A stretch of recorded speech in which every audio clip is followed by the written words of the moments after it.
Brought to you by V-Guard, co-powered by Sensodyne O Vimal বলো কথা কেশরী। Associate sponsor UltraTech cement. অন্যদিকে শেখ শাহজাহানের বিরুদ্ধে দেওয়া চার্জশিটে বিস্ফোরক দাবি করল ইডি। কি সেই দাবি? শাহজাহানের দুর্নীতির টাকায় গাড়ি চড়েন এক বিধায়ক। ইডিকে দেওয়া নিজের বয়ানে শাহজাহান স্বীকার করেছেন যে এক বিধায়ককে উপহার হিসেবে গাড়ি কিনে দিয়েছিলেন তিনি। বিএন ঘোষ নামে সেই গাড়ি রেজিস্টার করা হয়েছিল। গাড়ি কেনার খরচ শাহজাহানই বহন করেছিলেন। চার্জশিটে ইডির দাবি জমি দখল দুর্নীতির টাকাতেই সেই গাড়ি কেনা হয়েছিল। আমার সহকর্মী সুজয় মুহূর্তে রয়েছেন আমার সঙ্গে টেলিফোনে। সুজয়, জানতে চাইবো যে জমি দুর্নীতি এবং দুর্নীতির টাকায় সেই গাড়ি কেনা হয়েছে, সেই গাড়ি শাসক দলের এক প্রতিনিধির কাছে যাচ্ছে, সব মিলিয়ে গোটা বিষয়টায় আবারও কি একটা অস্বস্তির পূর্বাভাস, আবারও কি তাহলে অস্বস্তি সেক্ষেত্রে ঘনিয়ে আসছে?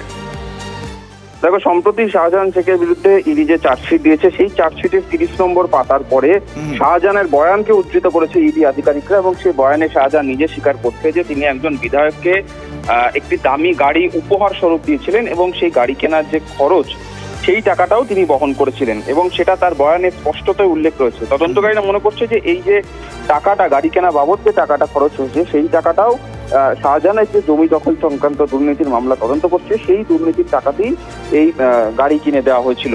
ফলে অবশ্যই এটা একটা যে তথ্য ইডির তরফ থেকে সামনে আনা হয়েছে, অবশ্যই এটা একটা অস্বস্তির কারণ। এই মুহূর্তে এটাও স্পষ্ট যে যেহেতু চার্জশিট দাখিল করেছে এই তথ্যটা সামনে রেখে, ফলে পরবর্তীতে ইডির তদন্ত কিন্তু সেই গাড়ির দিকে, যে সেই গাড়ির দাম কত টাকায় কিনেছিলেন এবং কোন বিধায়ক সেই গাড়ি চড়েন সেটাও তারা তদন্ত করে দেখবে। যার নামে কেনা হয়েছিল তিনি কে, সেই বিষয়টাও বোধহয় সামনে চলে আসবে। 30 নম্বর পাতার পরে যে জায়গাতে শাহজাহানের বয়ান উদ্ধৃত করেছে সেখানে কিন্তু বিধায়কের নাম এবং কোন নম্বরের সেই গাড়ি সেই দুটিকে কিন্তু উচ্চে রাখা হয়েছে, 4 মার্ক করে দেওয়া হয়েছে, ঢেকে দেওয়া হয়েছে, মার্ক করে দেওয়া হয়েছে। ফলে তদন্তের ইঙ্গিত যে পরবর্তীতে সেদিকেই যাবে, তদন্তের অভিমুখ যে পরবর্তীতে সেদিকেই যাবে সেটা একেবারে স্পষ্ট। কিন্তু শাহজাহান যে গাড়ি কিনে দিয়েছে উপহার স্বরূপ, সেক্ষেত্রে কিন্তু গাড়ি রেজিস্ট্রেশন সেই বিধায়কের নামে করেনি।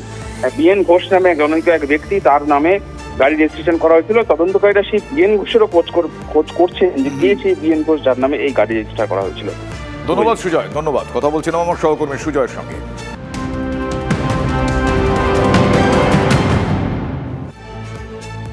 ব্যান্ডেলের নলডাঙ্গায় ডাকাতি এবং লুটপাটের ঘটনা ঘটেছে। বৃদ্ধাকে মারধর করে চম্পট 4 দুষ্কৃতী। ব্যান্ডেলের নলডাঙ্গায় একা থাকেন বৃদ্ধা রেণুপাল। হঠাৎ রেণুপালের বাড়িতে চড়াও হয় 4 দুষ্কৃতী।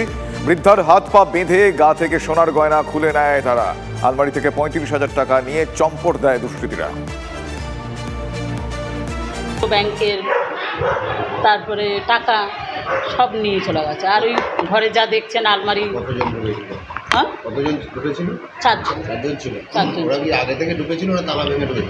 এটা আমার সন্দেহ, তালা ভেঙে ওরা আগেই ঢুকে হয়তো পাশের ঘরে ছিল, পাশের ঘর তো খোলা, ওখানে বসেছিল, অপেক্ষা করছিল কখন দরজাটা খুলবে।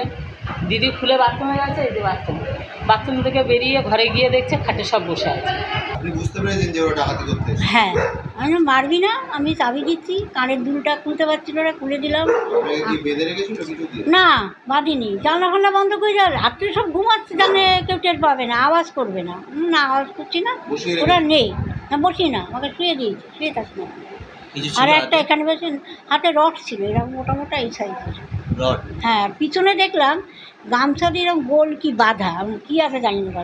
কোনোদিন হয়নি, কিন্তু আমাদের পাশেই কোদালিয়াতে, ওল্ড কোদালিয়াতে 2টো ঘটনা এরকম ঘটেছে, কিন্তু সেখানে যথারীতিভাবে রড দিয়ে ঘা মারা হয়েছিল, কিন্তু এখানে সেরকম কিছু করেনি, কারণ উনি টোটালি সাইলেন্ট ছিলেন, যার জন্য হয়তো কিছু করেনি, তাহলে হয়তো জীবনহানি বন্ধ হতে পারত। Brought to you by V-Guard, co-powered by Sensodyne O Vimal বলো কথা কেশরী। Associate sponsor UltraTech cement.